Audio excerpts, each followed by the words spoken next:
learned today Columbine High School may be torn down and replaced because hundreds of people obsessed with the school shooting 20 years ago keep trying to get inside that school each year. Jeffco School says the problem is getting worse, not better, so they're suggesting building a new school with the same name, Columbine, a school that would be more heavily secured and somewhat more out of sight and reach. Our Marshall Zellinger has been texting with retired Columbine principal Frank DeAngelis, and Frank knew about this plan, Marshall. Yeah, and when I asked if he supported it, he texted back, yes. According to the district, this plan has been discussed with DeAngelis, along with the current principal, the superintendent and school board, and security personnel. The plan, perhaps build a new Columbine and tear down the old one. The district is seeking feedback through a 10-question survey. And may I quickly add, if you're not associated with Jeffco Schools or a taxpayer, skip the survey. The questions include picking your favorite and least favorite of the conceptual ideas, which include keeping the Columbine name, keeping the mascot and colors, building the school near the current location, and using the Hope Library as a cornerstone. Other options include enhanced safety measures and perhaps the cost to property owners. In April, our partners at Rocky Mountain PBS reported that 200 people trespass at Columbine every month. That is one of the reasons the district is considering a new school. The trespassing problem is something the district safety chief talked about just before April 20th. We know that Columbine continues to attract people from around the world. And if I have any message, we're not a place to come visit if you're not a student. If you don't have business there, we're not a tourist attraction, and we're not a place for you to come and gain inspiration. If Jeffco Schools wanted to move on this for November 2019, it will need to have the school board pass the ballot issues, and then by late August, the district and the elections chief would need to sign an agreement for those issues to appear, Kyle, on the November ballot, and that's when taxpayers would have a say whether they want to support the funding for this or not. We talk about lessons learned since Columbine, and while people wanted to keep the school and keep the name as a symbol of defiance and hope in the years afterward, one of the things that the people who study school shootings have learned in the decades since is that tearing down the buildings can get rid of some of the, I don't know how you say, the fanatical attraction to the spot. And I showed that helicopter shot 20 years later, but people will remember that's the visual of the school might be what attracts people and what John McDonald was talking about. We're not a tourist attraction. So if you get away from that attraction, what the building looks like, that might maybe solve the issue. Now the conversation begins in that community of what to do. Marshall, thank you. So a quick thought on the idea of tearing down Columbine High School. I understand the desire of so many people this afternoon to weigh in on whether or not you think this is a good idea or a bad idea. But I think that all of us who are not directly in the Columbine community ought to sit this one out. It's their school, their community, their loss, their decision. I would hope the rest of Colorado's there to support the Columbine community as we have been before, support and encouragement. They don't need our advice and judgment. Denver Mayor Michael Hancock is not suggesting he's going to make any changes in his third term after 4 in 10 voters opposed his re-election. But scanning back through our conversations from this week, I see 2 signals that indicate how Mayor Hancock's third term might shape up. Mayor Hancock knows he needs to improve how the city communicates with citizens. He told me that was the #1 thing he learned from his challengers. You know, you can't go through this campaign without learning some lessons. And one is we think we're doing enough or a lot to engage people in the community. We realize there are pockets of people who are not connected, whether social media wise or electronically, that we've got to find a way to better connect people so they understand. And, you know, oftentimes when I've been in some of these house chats, backyard conversations, and I'm talking about what we're doing, people are like, how come we don't know anything about this stuff? Government's not the best, so I have learned that we've got to think differently about how we do that, and we're going to immediately go into a laboratory and figure that out going forward. Right, we got a ticking clock, but we also understand from my history in this city and working with other mayors, there's always an overlap, and we don't have to rush to to complete these projects or anything of that nature. We want to do it right, not fast. And we want to get to the root of any challenge we have and not just try to band-aid the challenge. So we're going to work hard, but we're going to be diligent and smart about it. There you heard the mayor talking about the idea of what is his legacy. He does not exactly have a legacy project as so many former Denver mayors did, and you heard him say there that he would be satisfied to start some projects that future mayors finish. Now maybe that's all talk, But for a mayor who is promising continuity as opposed to a change in the way things go, those are at least two ideas that we can hold him to in the years ahead. Our next question comes from a viewer named Kurt. He asks, who's going to remove all the Hancock election signs littering the sides of the roads? Are us taxpayers and local departments going to be left with that task? So it's not just the Hancock signs. I mean, you got the Gillis signs, all the lawn signs for city council and the clerk's race. So a court ruled on this issue a few years ago. Signs, including campaign signs on private property, can stay up forever. But you would look super petty, so please don't do that. Political signs are not supposed to be in the right-of-way. So if they're in the public right-of-way, like beyond the sidewalk, those are supposed to be gone anyway. If you live in an HOA, you might have some neighborhood-specific rules. Elsewhere in Denver, though, the rules for campaign signs are just the rules for signs, period. They're supposed to be well maintained, they can't be illuminated or flashing, and they cannot be larger than 15 square feet. You'll just have to deal with your neighbors if you leave them up. One of you asked me the other day, so what are you and Marshall going to talk about when the Denver mayor's race is over? Well, the Aurora mayor's race, after all. It's actually quite interesting. There's a whole bunch of candidates, including former Congressman Mike Kaufman and our old 9 News political expert, Ryan Frazier. Frazier is a former Aurora City Council member who ran for mayor in 2011. He lost to Steve Hogan, who passed away last year. Bob Laguerre was appointed to fill Logan's seat, but he's not running. Other candidates include another former council member, Rennie Peterson, Aurora's NAACP president, Omar Montgomery, and a current council member, Marcia Berzins. Election day in Aurora is November 5th. We'll remind you. He, like a lot of us, did not exactly love spending time in post office, but chances are he'd be pretty touched by what the post office did for him today in Frisco. It's been nearly 4 years since the death of Flight for Life pilot Pat Mahaney up in Frisco. Today, the building that houses the town's post office got a name change. Chris Vanderveen from our 9 Wants to Know team is along now. And Chris, we're talking about a literal act of Congress. Kyle, that is very much true. Signed into law by the president late last year. A nice tribute to a man who devoted his life to saving lives, either while serving in Vietnam or piloting a Flight for Life in Colorado's mountains. The building that serves as the home to Frisco's post office will now bear the name Patrick E. Mahaney Jr. Post Office Building. The building is only about 1.5 miles from where Mahaney's helicopter went down in 2015. At the dedication ceremony, his son, a current helicopter pilot in the military, told the crowd, "Don't remember my dad for the final moments of his life." Think of him, remember him. Don't remember that crash because it's not the defining moment of his life. And his legacy is not that crash at all. That crash did lead to some substantive changes with helicopter fuel systems, as we've been reporting on extensively for years. Most helicopters in use today do not have fuel systems capable of surviving otherwise survivable crashes. There have been dozens of fires all over the country. Last year, Congress changed the law to mandate better fuel systems for new helicopters. This year, a freshman member of Congress is trying to work on existing helicopters. Those helicopters that are operating right now without those safety improvements, I think we've got to do everything we can to ultimately retrofit them, and so that's why I decided that this bill was something worth pursuing. That's the plan. Representative Neguse, along with Representative Ed Perlmutter, have both proposed a tax incentive to get owners to retrofit the thousands of helicopters in use today that remain very vulnerable to post-crash fires. The two big supporters of that bill, Patrick Mahaney's widow, Karen, and the flight nurse who survived the Frisco crash with burns over 90% of his skin, Dave Repsher, hope to have a hearing in Congress by the end of the year on that bill. Kyle? I think, Chris, a lot of people who have followed your Fueling the Fire investigation know Dave Repsher's story, especially well. How's he doing? Dave was there today in Frisco. He seems like he's doing great. I talked to him, talked to his wife. They are getting on with their life outside of the view of the cameras. I get the impression they really appreciate that. All right. Thanks, Chris. You bet. The name Stapleton is going on a building downtown. Yes, you heard that correctly. The name Stapleton is being put on something rather than being crowbarred off of it. As we told you in December, the downtown YMCA was having some second thoughts about putting the Stapleton name on its building, but it is going to happen this summer. The charitable foundation run by Walker Stapleton's family contributed $1 million to renovate the downtown Y and have it named after Benjamin Stapleton Jr.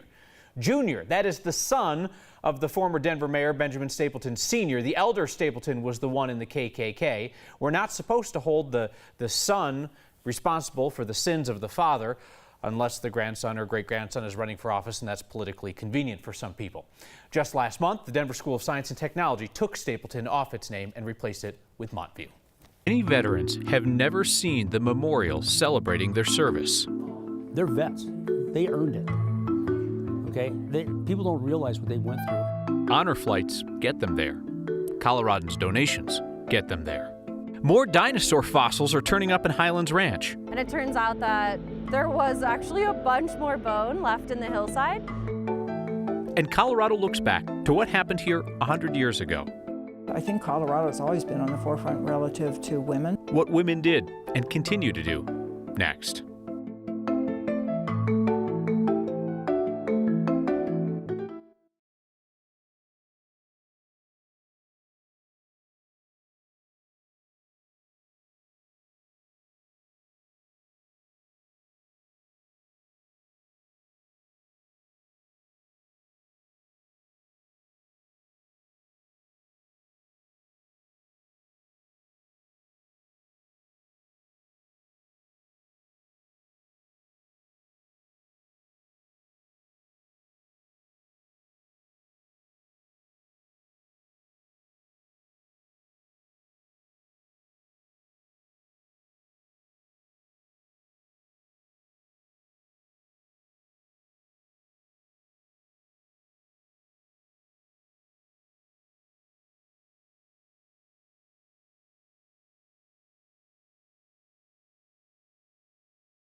A beautiful day in Colorado, a welcome break from the severe weather, and a lovely night ahead. Tomorrow may not be this calm and quiet.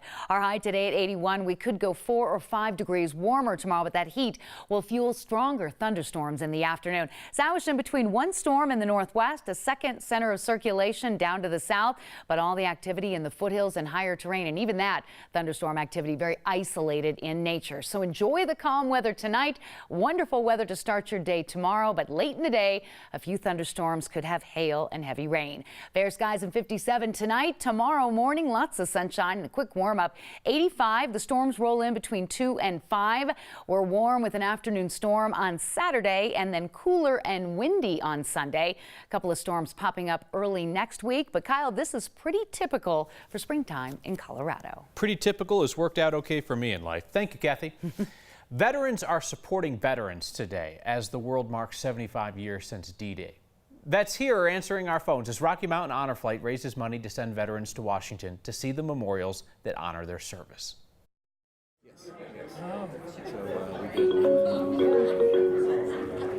Thank you for calling Rocky Mountain Honor Flight. My name is Tom. We are at Channel 9 Studios doing the telethon for the Rocky Mountain Honor Flight. Calling to make a donation. Their mission is to go ahead and take veterans from World War II, Korea, and now they're starting to take Vietnam vets to Washington, D.C. to see all the monuments that were erected in honor of those guys. Thank you for your generous contribution. $100, that's wonderful. Thank you very much. Sure, it means that I got to go on the honor flight in April. I was one of the first Vietnam vets to go. You just came back from an honor flight, and thank you so much for your service. And I was really humbled just to be around that type of history. And I'm so thankful that I had the opportunity to go. They served behind a typewriter, they served behind a rifle, they served behind a bazooka. They served. The heroes are the ones that didn't come back, and the heroes are the ones that are here. Contribution, $50. I am never disappointed by the people I meet and talk to on any aspect of honor flight. This lady is 82 years old, and her uncle was a World War II glider pilot and paratrooper in the Pacific. Another fabulous person. She donated $50. Initially, she said 25, but after we talked, she said up it to 50. Donald, I thank you for your service as a veteran and for making your donation today. That's a very generous donation, sir. I like it. I'll never forget the trip. I'll never forget what these folks have done for me. I feel very blessed. Our Honor Flight Telethon continues through 7 o'clock tonight. To make a donation in support of Rocky Mountain Honor Flight, call 303-577-2080. Donations can also be made online at 9news.com or through the 9 News app. Tonight at 9:30 here on Channel 20, we're airing a special commemorating 75 years since D-Day, Lessons from Normandy. A rib, a skull, a foot. It's totally mashed together and scrambled. They're finding more bits of dinosaur in the suburbs. 100 years ago, women here convinced men to let them vote. It was not done by 3 or 4 people. It was done by the every people. Colorado's leading role in history. Next.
Construction workers in Highlands Ranch came across some weird looking rocks. They weren't.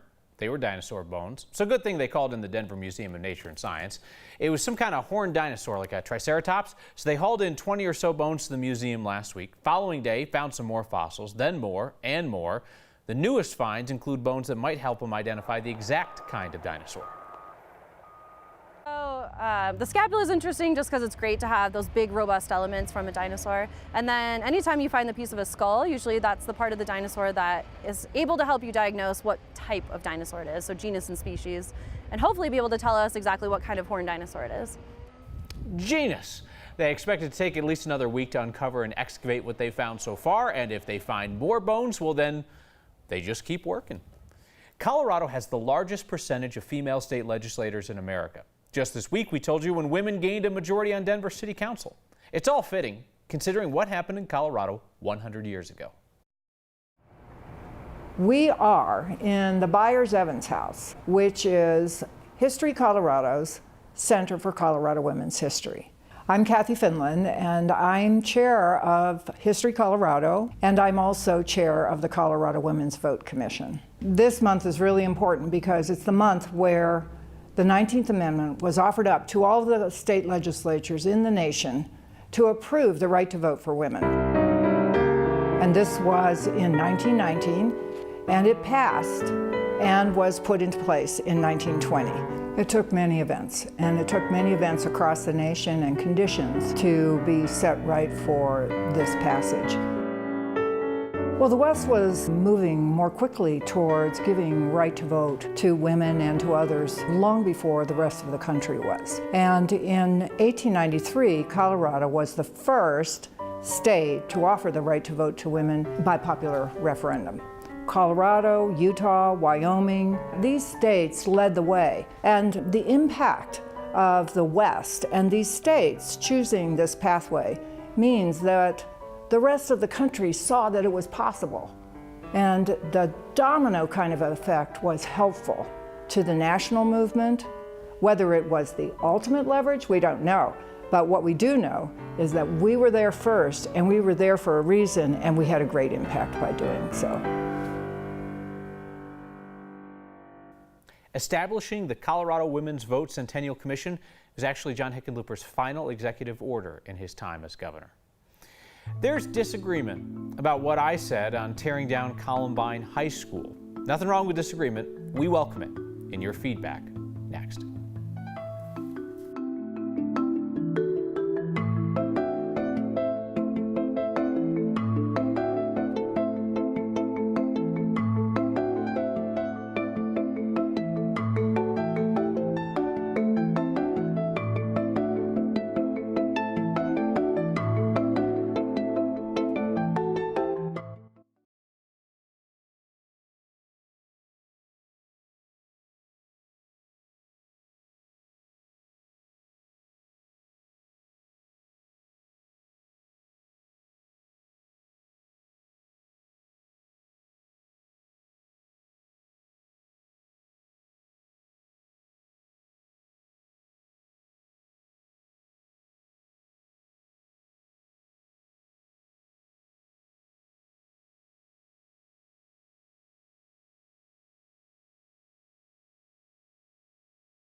The most Colorado thing we saw today is what our colleague Jeremy Hohola spotted in the South Platte. Look closely now. This is near Elitch's. Something dark in the water. Do you recognize what it is? It's upside down, handlebars down, wheels up. Yep, that is an electric scooter now on underwater duty. Yep, mark that one off the list. Not available anymore. That's the most Colorado thing we saw today. Send your pictures or video to next@9news.com, or you can always get our attention with the hashtag #HeyNext. You get the last word. Will writes in, as a Columbine alumni, class of '94, thank you for your kind words and encouragement for the community to help make the decision about rebuilding and for others to let the community make that decision. But Ed disagrees. He wrote in, Kyle, this is not just a Jeffco issue. If my stepson has his school canceled because of somebody threatening to come to Columbine, then it's a statewide problem. Dave Seidel, Columbine class of '77, the first class to spend all 4 years there, says, to me, it would be a tragedy to take away the school. I also see the dilemma. Indeed. See you next time.